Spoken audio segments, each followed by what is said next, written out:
So, good morning, everyone. I know everyone is excited about the bracelets, so we're going to do a little bit of a bracelet tutorial today.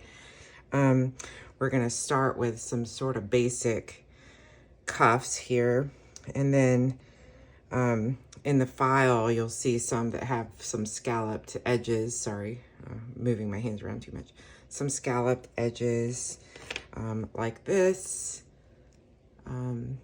And then some thinner bangles like this or cuffs. But you're also going to find a couple files that are like this. So we're going to do a couple different versions today. And everyone has asked about this pattern. This is Smoky Hills Beachy Swirls on Gold Glitter, in case you're wondering. This is also Smoky Hill.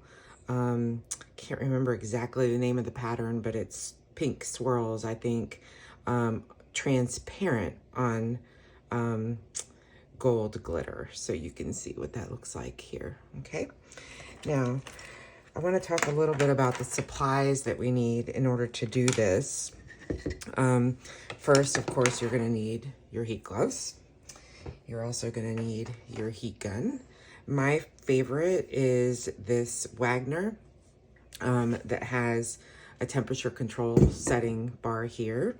And you can find that on Amazon. This one's about $45, but you do not have to have something quite this fancy. You can have something a little bit less. I just like it because I can control the fan speed and the temperature using these nozzles, and I'll show you that in just a second. The other thing that you're going to need is a bracelet mandrel. The link is, for those of you in the Facebook group, the link is in the Facebook group. This particular one happens to be a round graduated mandrel, okay, and it's wood.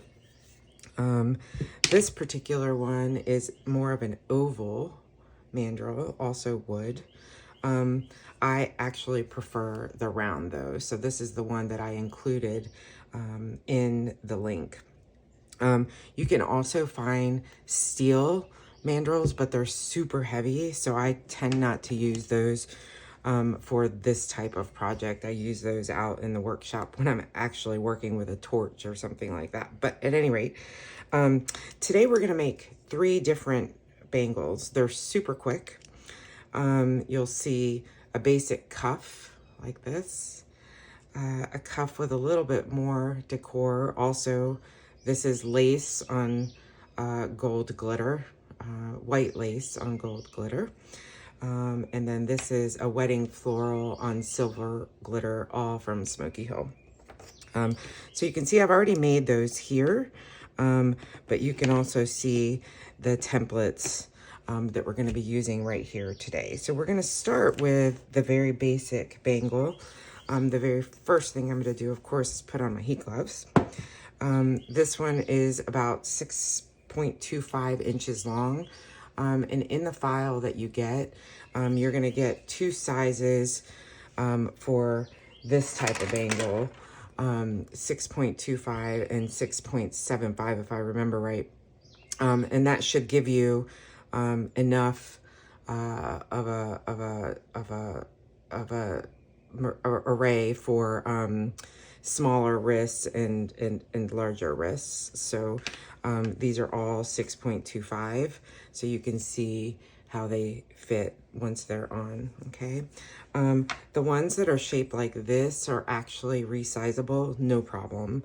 The ones that are shaped like this, I would not suggest resizing, simply because you don't want the gaps and the holes to get too small, and that could cause an issue when you're actually starting to heat and bend. All right, so let's go ahead and get started. So these don't take long at all. The longest ones, the ones that take the longest are the ones that are solid, number one, because they don't heat up quite as fast as those that have like little gaps in the middle, but they still don't take very long. So we're going to turn on our heat gun, and in my case, like I said, I'm going to turn the fan on high and the heat on medium high, almost what I always do when I'm using acrylic. And then I'm just basically going to heat the cuff all the way across uniformly, and I'll show you out what it should look like once it's heated enough. So unlike working with spinners, you're actually going to make this a little bit more pliable than you would a spinner. And I'll show you what that looks like here in a second. And you can actually start to feel them kind of getting pliable as you heat. Again, but you don't want to overheat, right? You still want to be careful how you do that. But this, again, solid one takes about a minute, maybe, something like that. So do that. Maybe a little bit more than a minute.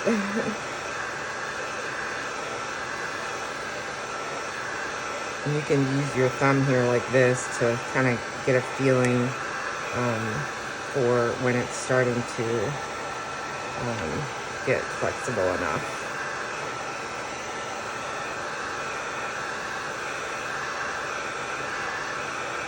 And once it's warm enough, you'll be able to literally bend it. So for the 6.25, I usually use about halfway down, and I basically just start bending it, and I align the bottom of it with the notch on the mandrel. Now you can see I didn't heat this quite enough.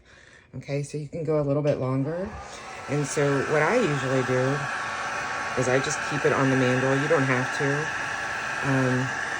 But you can keep it on the mandrel, and I'm not really holding it, and you'll start to see that it gets a little bit pliable while it's on there, and it'll actually start to bend outwards as it starts to loosen up.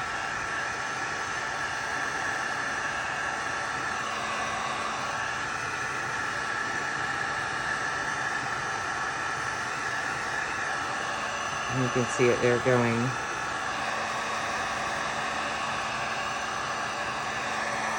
And clearly I didn't heat it long enough when I had it flat on the table, but that's okay. We'll do this way. And this works just fine. You will not have this problem when you're working with the ones that are a little bit more. Okay, so you're gonna, again, align it right up against that last notch. And just sort of run your fingers around it so that you can feel the edge. Now, one thing to note here is that if you stand this up, you can see where it's not perfectly round. I don't know if you can see that, but there's a little gap right here. So again, I'll just heat it. And then I'll use my fingers to just sort of press it down. And there's another little trick that you can do too as you're doing these. I'll show you that here in just a second. But I'll just kind of press it down. But you can also take your mandrel, since it's round, and kind of roll it on the flat surface that you're working on. And that'll give you a little bit more pressure so that you're getting it nice and smooth. And then just sort of let it cool off for a minute. It doesn't take long. Again, you see it's aligned against that little notch that's there. Got that. Once it's off, you've got a cuff. Okay, so there's your cuff. It'll look like this in the end. And now we'll work to do this one. All right, so this one's a little bit different because it's a little bit wider, and you'll notice that it's actually wider than the notch on the mandrel, but that's okay. It's no problem. We'll work with that. Okay. I work for 6.25, 1, 2, 3 on the 4th notch up. Okay. I have a little mark there, so that you might want to do that on yours. So we'll go ahead and get this one started. And again, these don't take very long because number one, glitter for whatever reason seems to heat up pretty quickly. But we'll make sure it's nice and warmed up this time. So you can see already it's starting to bend.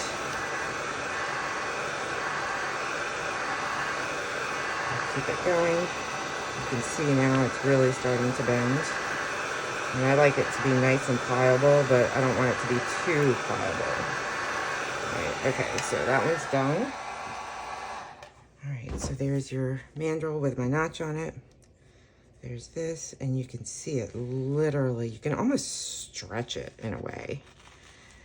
And then you go all the way around. Now, because it's a little bit wider, you don't want to press around this outside edge here. You want to keep your fingers around the bottom, but use your bottom there to sort of, you know, form it in place like that, okay? Keep your fingers there towards the edges because they'll tend to kind of come out as you go. And then just use your fingers to just make sure. But again, try not to press that front edge too much. If you do, you can always flip it around on your mandrel, use your heat gun, and then straighten it out a little bit, okay? So there'll be a little bit of a gap. Okay, so there's cuff number 2. All right, and then lastly, we'll do this cuff, okay? And again, it won't take as long because there's some open gaps there.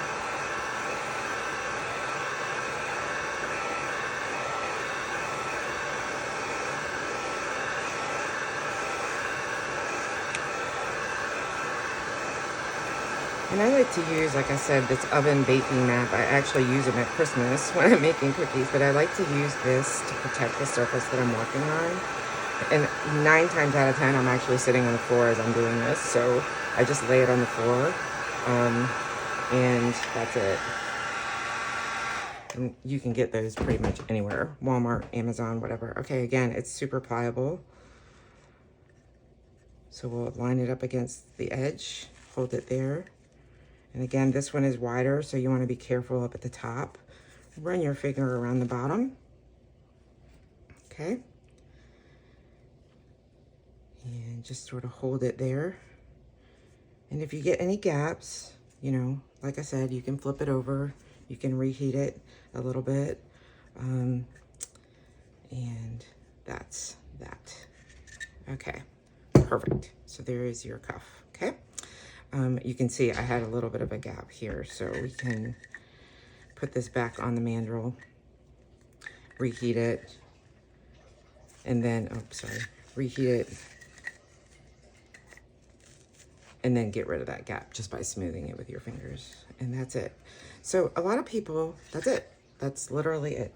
A lot of people ask, why not use your heat press? So I do have a heat press, but I prefer to use the heat gun because I can control the speed and temperature that I use when I'm doing these. Now, it's a lot easier. It's a lot faster than the heat press. You don't have to wait for it to heat up or anything like that. So, but there you go. So once you have it, it's done. And there is your cuff. So,